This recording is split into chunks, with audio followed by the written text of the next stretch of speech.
Hello. Hello there, Tadpole, and welcome to my bookstore. I heard you wanted to buy some books. Do you have any idea of what you would be looking for today? No, not a clue? That's fine. I have a wide selection of books. I will just show you all of them, and you can pick and choose. The first book we have is Five Nights at Freddy's. The Silver Eyes by Scott Cawthon and Akira Breed Reesley. I don't know how to say words. Let's just read the blurb, and depending on the blurb and the art of the book, you can detect if you want it or not. I will tell you which books I have read and if I recommend them personally. 10 years after the horrific murder at Freddy Five Bears? I'm sorry. I've got memes on my mind. Let me start over. 10 years after the horrific murders at Freddy Fazbear's Pizza that ripped their whole town apart, Charlie, whose father owned the restaurant, and her childhood friends reunite on the anniversary of the tragedy and find themselves at the old pizza place, which had been locked up and abandoned for years. After they discover a way inside, they realize that things are not as they used to be. The four adult-sized animatronic mascots that once entertained patrons have changed. They now have a dark secret and a murderous agenda. That makes me want to read this book. Unfortunately, I haven't, so I can't tell you my feedback on it.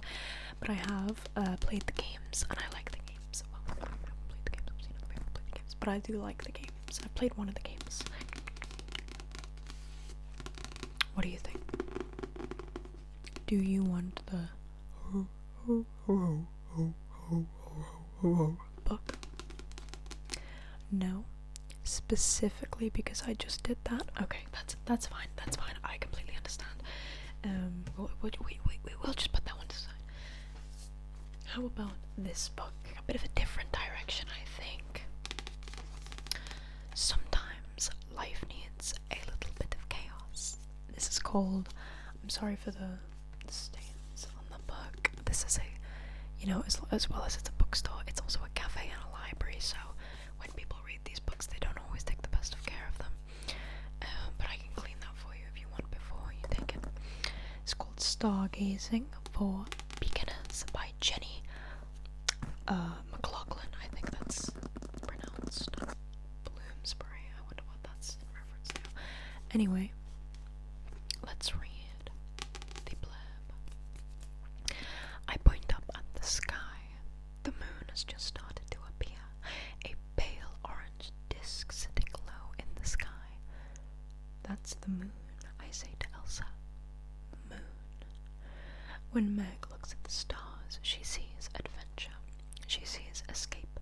She sees a future, because Meg's big ambition is to be an astronaut. But her hopes are thrown into chaos when her mum disappears to follow up yet another one of her very important courses and leaves Meg and her baby sister behind. Can Meg take care of Elsa and still follow her own path? She'll need a miracle of cosmic proportions. But then nobody ever got anywhere by dreaming small. Big thoughts, big dreams, and big laughs. Jenny McLaughlin is the new star of feel-good fiction. What do you think? I haven't read this book either. Guys, by the way, these are all books that I own. I have not read like any of them. I've read a good maybe 10. I have a lot more than 10. I don't know why I don't read the own books that I have, but anyway. What do you think? Do you want to get this book? No? That's okay. That's okay. What about this book, The Handmaid's Tale by Margaret Atwood? Compulsively readable by the Daily Telegraph. I actually have read this book. I had to for A-level English. It was okay. I'll read you the blurb. The Republic of Gilead offered only one option: to breed. If she deviates, she will, like all the dissenters, be hanged at the wall or sent out to die slowly of radiation sickness. But even a repressive state cannot obviate desires, neither Alfred nor that of the two men on which her future hangs.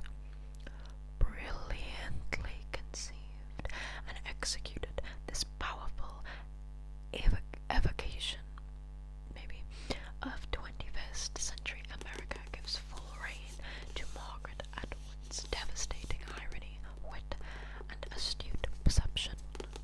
And here are some quotes.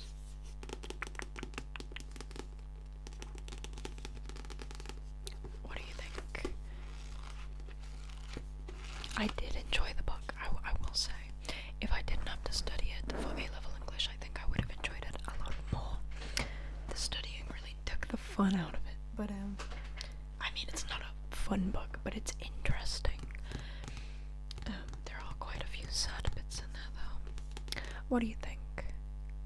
No, not for you. That's fine. That's fine. Bit of a different direction. This is Emma Carroll's In Darkling Wood. Not too long ago, I thought Fairies didn't exist. This is not a children's book, but more of a children's book. A middle of the night phone call brings news that could save Alice's brother's life. Back in 1918, the war over, another girl awaits her brother's safe return from the front. Neither girl must give up hope. At the bottom of the garden is Darkling Wood, a place full of magic, secrets, and salvation. If you believe in fairies, that is. A beautiful story of hope, love, and magic by award-winning author Emma Carroll.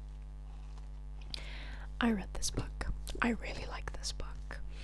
It was very whimsical, and I am a big enjoyer of children's books. But I wouldn't say this is quite as children book-y as things like David Walliams or Enid Blyton. This is a little bit more grown up, but I still wouldn't say it's very adult. You know, it very much is magical, whimsical, childish. But I think it's a very heartwarming book, in my opinion. What do you think? Yes, you want this book? Okay, perfect. Is this the only book you wanted today? No? Okay, that's fine. Well, I'll take this book and I will give it to you. Put it over there for you. Okay, well, I'll show you some new books then. Very different direction than everything. This is just a simple joke book. It's very cheap. You just read it on the toilet, so you can have a good laugh instead of scrolling TikTok and doom scrolling. You know, you can just read some jokes. Let me read you some. We'll try to get not too long ones.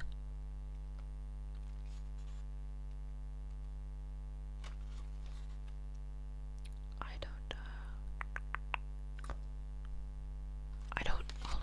I'm trying to. My dog kept chasing people on a bike, so we took his bike off him. Then he just sat in the garden and barked all day, so we gave him his bike back. His bark was worse than his bike. This, I like this. Not the end bit. I don't know if that's like, you know, all bark but no bite reference. I didn't find this bit funny, but the first bit, that was good. It could have very easily ended there though. Let's see, what other jokes can I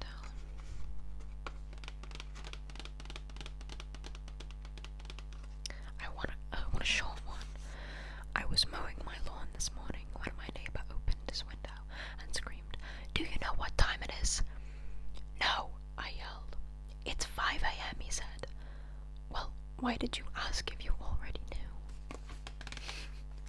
They're very stupid jokes. My girlfriend was complaining last night that I never listened to her, or something like that. Kinda like that one.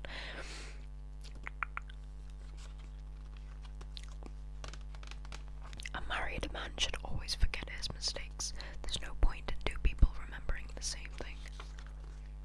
They're not hilarious, but they're alright.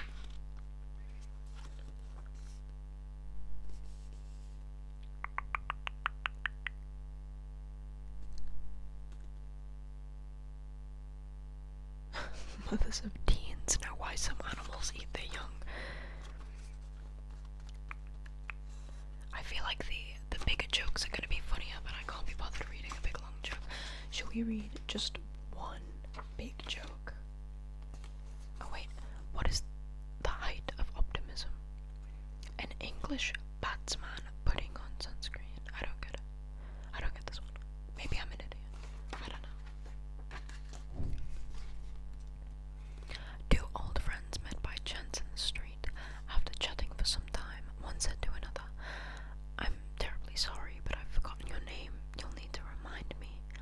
The other stared at it thoughtfully for a long time, then replied, "How soon do you need to know?" I'm so confused. Anyway, are you gonna take this book? No. Yeah, it's not that funny, to be honest with you. Like, it's okay, but it's... I think I'd rather doom scroll. Anyway. Here's the next book. Dog Diaries, Puppy Love. Tales from a Not-So-Fabulous Life by Rachel Renee Russell. Damn, that's a lot of R's. Anyway. Operation Pause. Nikki's mission: hide 7 puppies from 2 parents, an entire school, and 1 mean girl out for revenge. When the animal shelter that Brandon volunteers at, how cute is she, is too full to take a litter of abandoned puppies, Nikki decides to look after them until the shelter has more room. Simple, right? No. Her parents won't allow dogs in the house, so Nikki has to hide the pups at home and take them to school in secret, but the dogs are a lot harder than they look, and messier too. Is Nikki's plan going to end in a powerfully doggy disaster? Are you gonna take this book? No. Yeah, I don't blame you. This sounds like a millennial tried to write a pre-teens book. You know. This no was enough to put me off. I don't even think I want to read this, so I don't blame you. Here's another book.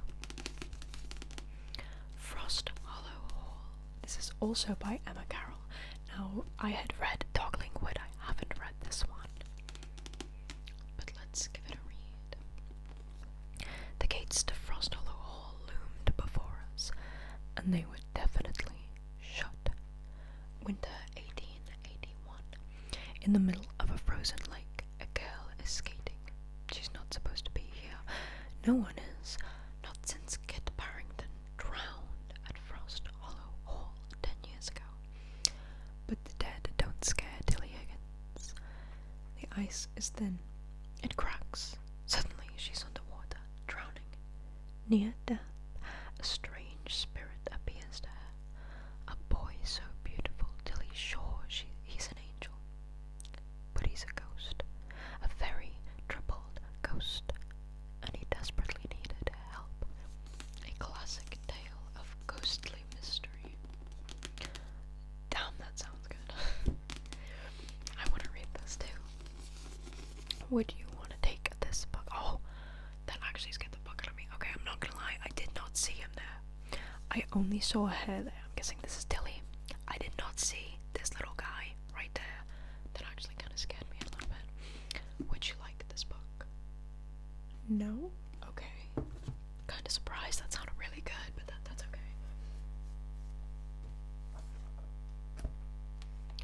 here is another book.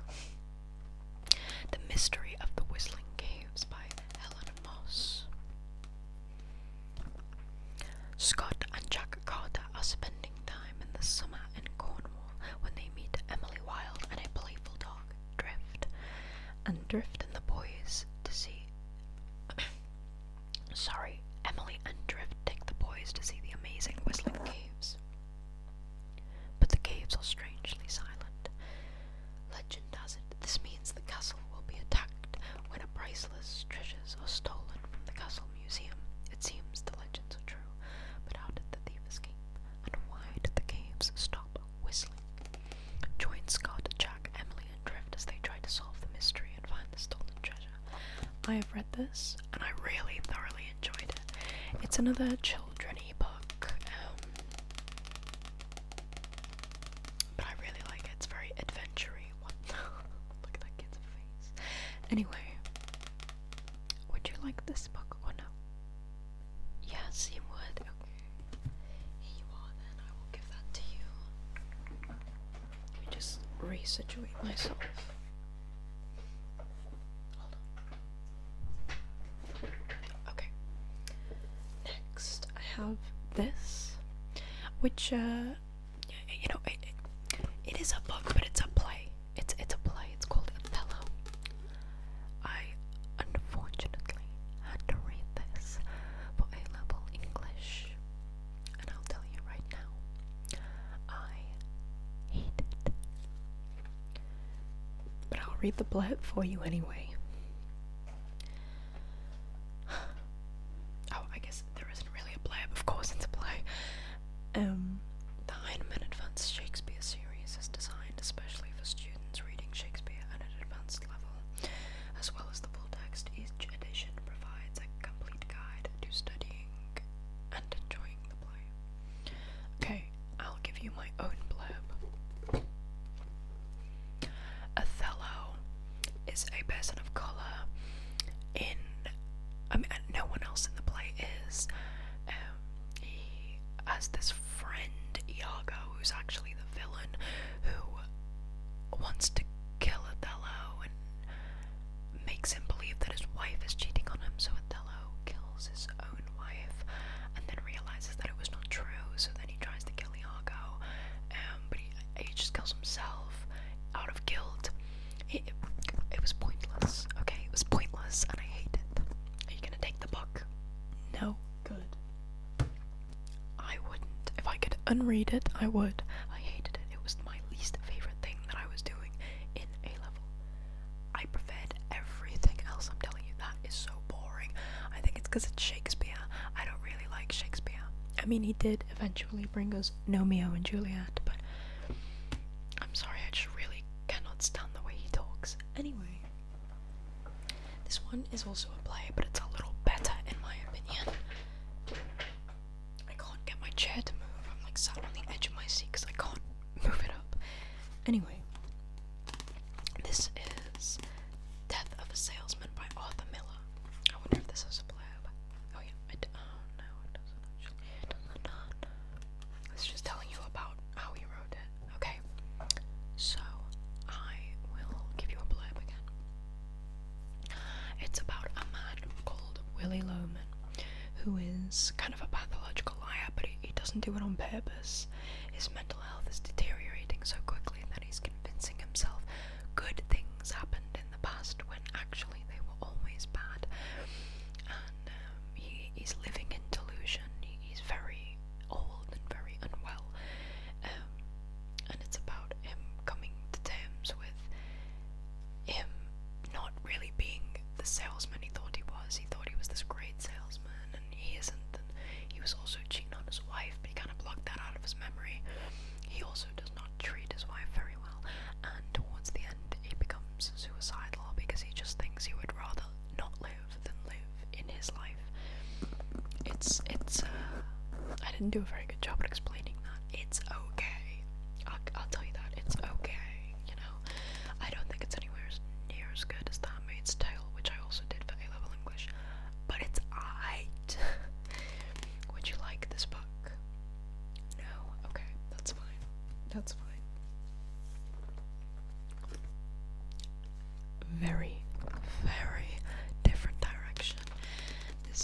is called Find Me by Andre Ackerman, and as you can see, it is also by the author of Call Me By Your Name, which is why I have this book in the first place, because I loved that movie when it came out. I really did. I haven't watched it in about 3 years, but I used to really love that movie. I'll read you the blurb, but I've read this book. It wasn't all that, but I'll read you the blurb. Oh, hold on.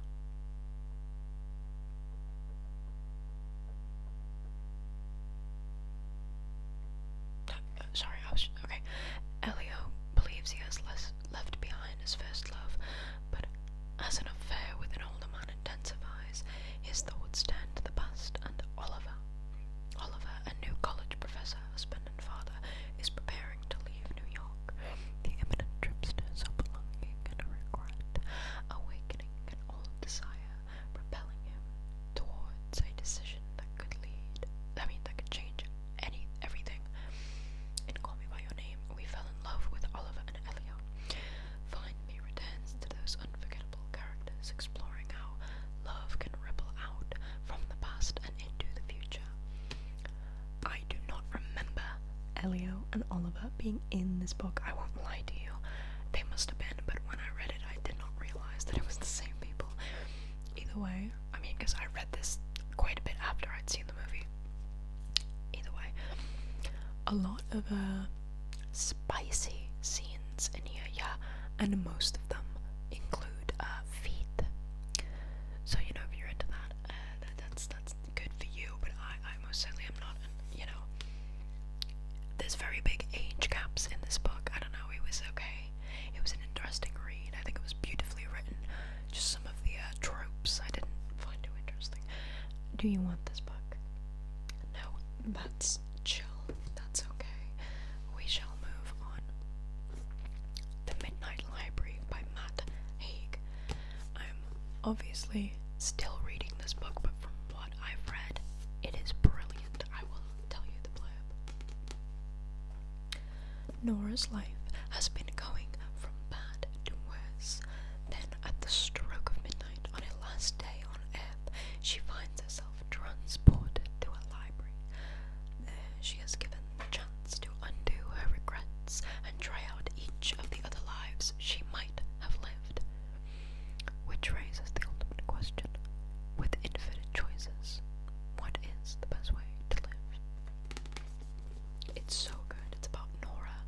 She unfortunately takes her own life. She's in an in-between state, a kind of limbo between death and life. And during this, she finds herself in a library, and the librarian asks her, if you could have done everything differently, what would you have done? And when she makes that decision, the librarian transports her into that life so she can see how she would have lived that life. So far in the book, I haven't finished it, but so far, all the choices she's making lead to the same thing. She's always unhappy in all of the lives. Anyway, I really like this book. Do you want it? Yes, okay, so that is 3 books you have. 3 books you have so far, okay, just to let you know. Next we have Princess Alice in the Magical Mirror by the Tiara Club. Sorry, I loved this when I was a kid. It is very much a children's book. Oh no, if Princess Alice doesn't pass her test in descending the staircase as if floating on it, then she won't be allowed to the Princess Academy garden party or have a peep in the magical mirror. But then comes help from a new friend. It's a very good book, but for children. But as I said, I think children's books are really interesting. I haven't read this since I was about 9, but I remember loving it so much. What do you think? You want it? No, that's okay. That's okay. How about this book? Magic Spirit, The Dream Horse. Tilly Redbrow doesn't just love horses. She lives, breathes, and dreams them too. When Tilly helps rescue a neglected horse, Magic Spirit, she discovers that she has a very special gift and starts living her dream. learning about riding, training, and caring for horses, and making new friends along the way, till he discovers that at Silver's Shoe Farm, anything is possible. Perfectly heartwarming ponytails packed with an expert advice from champion rider and Grand Slam winner and everything you ever wanted to know about horses. This is very much a horse girl book. But I remember I liked this as well when I was a kid. Not as much as I liked the other one, but it was good. If you're into horses, you will love this. Are you into horses? Do you want this book? No? That's okay. Alright. The BFG, a classic by Roald Dahl. Let's read the blurb. Every night, when the world is sleeping, big, gruesome giants guzzle up wopsy, whiffling human beings. And there's only one giant who can stop them. The BFG. He is the kindest giant there is, and with his friend Sophie in his top pocket, he sets out to rid the world of the blood bottler, the flesh lump eater, and all their rotsome friends forever. I love the BFG. It's a classic. I really like the movie as well. What do you think? You want the BFG? No? Okay, if you say so. And the last book I have to show you is called Orange Boy by Patrick Lawrence. It's on Costa Book Awards shortlist. Can you hear my shower in the background just randomly turning on? It's really cool. I swear this place is haunted. Anyway, not cool enough, not clever enough, not straight enough for anyone to notice me. I was the kid people looked straight through. Not anymore. Not since Mr. Orange. 16-year-old Marlon has made his mum a promise. He will never follow his big brother Andre down the wrong path. So far, it's been easy, but when a date ends in tragedy, Marlon finds himself haunted. They're after the mysterious Mr. Orange, and they're going to use Marlon to get him. Marlon's out of choices. Can he become the person he never wanted to be, to protect everyone he loves? Sounds kind of cool. I've never read this one, but it does sound kind of cool. It's a lengthy book too. Look how big that is. Look how big this book is. I think that's a tea stain. That's sad. What do you think? What do you think? What do you think? Yes. Perfect. So the books you chose were In Darkling Wood, The Whistling Caves, The Midnight Library, and Orange Boy. Are you happy with those choices? You sure you don't want anything else? No? Okay, perfect. Well, we actually